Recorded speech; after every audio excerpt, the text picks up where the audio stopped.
출애굽기 13장입니다. 본장은 이스라엘 백성이 급히 이집트를 떠난 후 홍해 사건이 있기까지 일어난 일들을 다루고 있습니다. 먼저 유월절과 무교절, 처음 태어난 것에 대한 규례를 계속 준수할 것을 지시하고 있으며 그 다음으로 가나안을 향한 여정을 언급하고 있습니다. 새 땅에서 지켜야 할 규례, 무교절 규례를 1절에서 10절에 기록하고 있습니다.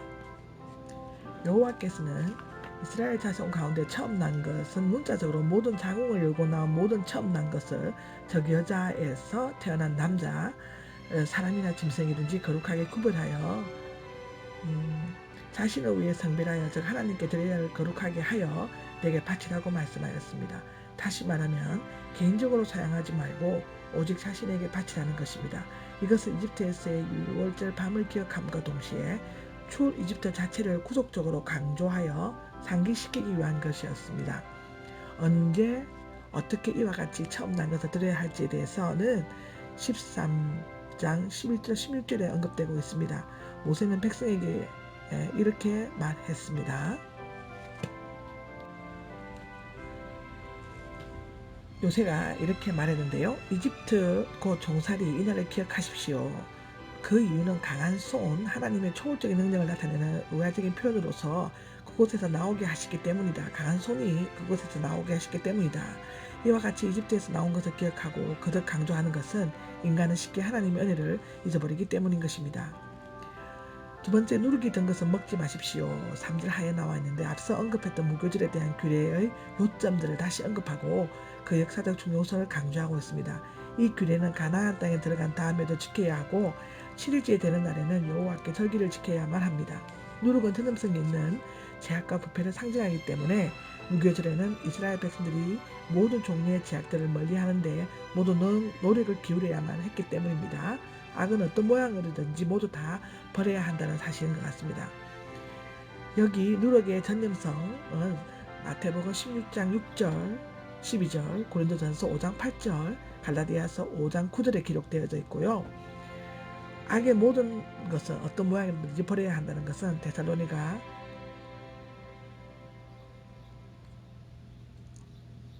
기록되어져 있습니다. 아들에게 말해주어야 합니다. 8절에 나와 있는데요. 이집트를 나온 구원 사건은 자녀들에게 가르침으로써 하나님께서 베푸신 구원의 은혜는 과거적인 것만이 아니라 현재나 미래까지 지속되는 것이 되도록 해야만 한다. 율법이 여러분 앞에 늘 되새길 수 있게 하십시오. 9절에는요. 손에 감은 표징이나 이마에 붙인 표시와 같이 일종의 수사법으로서 하나님께서 명하신 바를 잊지 말고 깊이 명심하라는 것입니다. 손에 감은 표징은 손목에 팔찌처럼 감은 것이며 두 눈 사이 미간에 붙인 표시는 두 눈 사이에 끈을 둘러 표를 하는 것을 의미하는데요. 유대인들은 이를 문자적으로 해석하며 양피지 등의 성구들을 서서 조그만 상자에 넣고 긴 끈으로 연결하여 손이나 이마에 묶거나 붙임으로써 종교적인 열심을 나타내려고 하였습니다. 이 기록은 마태복음 23장 5절에 있습니다. 늘 되새길 수 있게 하십시오는 하나님의 말씀이 삶 속에 떠나지 않고 늘 명심하고 언제나 실천하는 것입니다. 신명기 6장 7절 또 11장 19절에 보면 그게 기록되어 있습니다. 그 이유는 여호와께서 강한 손으로 이스라엘 백성을 이집트에서 구해내셨기 때문입니다. 이와 같이 이집트에서 구해낸 사건이 거듭 강조되고 있는 것은 이스라엘 백성을 구원한 것이 앞으로 그리스도를 통해 인류 구원이라는 중요한 계획과 연관이 있기 때문이라고 보여집니다. 처음 태어난 것에 대한 규례는 11절에서 16절까지 기록되어 있는데요. 여기에서 사람이나 가축이 처음 태어난 것을 하나님께서 바치라는 규례가 언급되고 있습니다. 이스라엘 백성이 이집트에서 나올 때 10가지 재앙 가운데서 이집트인들의 처음 태어난 남자의 가축은 다 죽었지만 이스라엘 백성의 것은 제어되었죠. 그러므로 이스라엘 백성들은 마땅히 구원받은 처음 난 것을 하나님께 바쳐야 했습니다. 일찍이 아벨은 자기 양의 첫 새끼와 그 기름을 하나님께 바쳤습니다. 창세기 4장 4절에 나옵니다.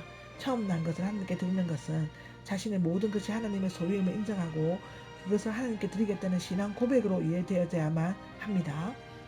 나귀는 짐을 나르거나 사람을 태우는데 매우 유용한 동물이지만 부정한 동물이기도 했다고 합니다. 이 기록은 레위기 20장 17절, 레위기 11장 22절에서 7절까지 기록이 되어 있습니다. 어린 양을 대신 희생 제물로 바치거나 거목을 꺾어야만 한다고 민수기 10장 15절에 되어 있습니다.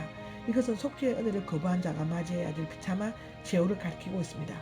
후에 자녀들이 이렇게 하는 이유에 대해 물을 때 대답해야 할 것에 대해 언급하고 있습니다. 이에 대해서는 앞에 8절에서 10절과 12장 26절 27절에 기록했습니다. 손에 감은 표징과 두 눈 사이에 붙인 표지에 대해서는 앞에 9절에 말씀드렸습니다. 가나안으로 인도하시는 하나님은 17절에서 22절에 기록되어 있는데요. 앞서 처음 태어난 것과 무교절 규례를 언급하고 나서 하나님께서 이스라엘을 가나안 땅으로 인도하시는 여정을 소개하고 있습니다. 18절을 보면 하나님께서는 그 백성을 홍해 쪽으로 가는 광야길로 돌아가게 하셨다라고 하는데요. 당시 가나안으로 가는 길은 크게 세 가지가 있었습니다. 첫째는 가장 짧은 직선 코스인 블레셋 사람이 거주하는 땅 가다를 거쳐가는 길이었고, 둘째는 곳의 남쪽으로 수르기를 거쳐 신광야로 가는 길이었습니다. 약 7.8일 정도 걸린다고 합니다. 셋째는 홍해 북쪽에서 무역로로 따라 에시온 게베 근처까지 온 다음 위로 기네스 바네아 쪽으로 가는 길이었습니다. 약 15일 정도 걸린다고 합니다. 첫째로 블레셋 길은 먼저 이집트의 국경 수비대를 지나야 하고 호전적이고 막강한 블레셋과 맞서 싸워야만 합니다. 이집트에서 갓 나온 이스라엘 백성이 전쟁을 겪게 되면 마음이 바꿔져 이집트로 돌아가려고 할 것 같은 것을 하나님이 아시고 계셨습니다. 둘째 수르길은 역시 막강한 아말렉 자손이 버티고 있었고, 셋째 무역로는 길이 험하고 멀었습니다. 그런데 하나님께서는 이스라엘 백성을 홍해 쪽으로 가는 광야길로 가게 하신 것은 주요 군사도로나 상업도로를 피할 수 있도록 하기 위함이었습니다. 그러나 이스라엘 자손은 이 길을 가는 동안 원망하고 불신앙적인 태도를 취함으로써 40년 동안 광야에서 고통과 연단의 과정을 거쳐야만 했습니다. 가나안 천국을 가는 성도는 오직 앞으로만 나아가야만 하며 뒤를 돌아보거나 옛 생각으로 세상으로 되돌아가서는 안 됩니다. 대를 지어 올라갔다는 곳 기록되어 있는데요. 전투를 위해 무장을 하거나 활과 화살을 갖추었다는 것을 보다는 무장한 군인들처럼 질서정연하게 행군하여 올라갔다는 것으로 보여집니다.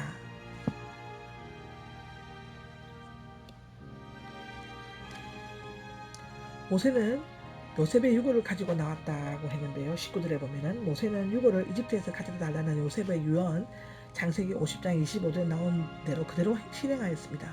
요셉은 가나안을 사모하는 믿음과 소망을 가지고 있었으며 모세는 그것을 그대로 계승하였습니다. 가나안 천국으로 가는 자는 하나님의 언약을 믿고 소망해야 합니다. 후에 요셉의 유골과 야곱의 다른 아들들이 세겜에 묻혔습니다. 그 모든 기록들이 창세기 15장에 나오고요. 창세기 50장에도 요셉의 유언이 나옵니다. 그리고 사도행전 7장 15절에서 16절에도 야곱의 아들들의 다른 아들들의 이야기가 나옵니다. 여호와께서는 낮에는 구름 기둥, 밤에는 불 기둥으로 비추셨다고 21절, 22절에 나오죠. 이스라엘 자손은 속곡에서 얼마 동안 머문 후 에담으로 향했습니다. 그 에담은 아마도 쓴 호수의 늪지대 남쪽 끝인 듯 합니다. 구름 기둥과 불 기둥 실제로는 하나였다고 하는데요. 14장 24절에 나옵니다. 하나님의 직접적인 현현을 가리키며 그의 임재와 보호하심 그리고 그의 선하심과 진실하심을 상징하고 있습니다. 하나님께서 길도 없는 광야길을 가는 성도들을 친히 인도하시고 보호해 주십니다. 마침내 백성들은 광야의 끝까지 이르게 되었습니다. 민수기 33장 6절에 그 기록이 나와 있습니다. 아멘. 13장의 히브리어를 공부하겠습니다. 13장 2절에 거룩히 구별하여는 카타시, 원뜻은 분리하답니다. 카타시, 신에게 바쳐지다로서 하나님의 소유로 따로 떼어진 선택된 상태를 일컬어 말하고 있습니다. 4절에 나오는 아비브일은 호데시 하비브, 호데시 하비브, 아비브는 푸른 곡식과 어린 이삭, 호데시는 달, 초, 하루가 결합된 말로서 유대 유월의 첫째 달이라고 정월을 가리키는 가나안식의 명칭입니다. 그리고 9절에 나오는 기호는 오티, 원뜻은 표하다, 서명하다, 신호로 표시하다, 문자와 같은 또렷한 표시를 말하고 있고요. 12절에 구별하여는 아바르 넘겨주다, 양도하다의 뜻으로 소유권을 하나님께 완전히 넘긴다는 뜻입니다. 13절에는 대속할지니라는 파다로 있습니다. 파다, 몸값, 상금을 주고 되찾다, 대가를 치르고 건지다, 속전을 주고 구원하다의 뜻으로 대속할지니라는 파다로 읽어집니다. 마음을 돌이켜는 17절에 나옵니다. 마음을 돌이켜, 나함. 원뜻은 후회하다, 한탄하다, 현재 상태를 억울하게 생각하고 후회하다를 나함이라고 했습니다. 18절에 홍해의 광야길은 홍해의 수에즈만을 따라 시내 광야 방향으로 나가는 수로 광야길, 이 길은 지중해 연안의 블레셋 지역 길보다 6배나 먼 거리라고 합니다.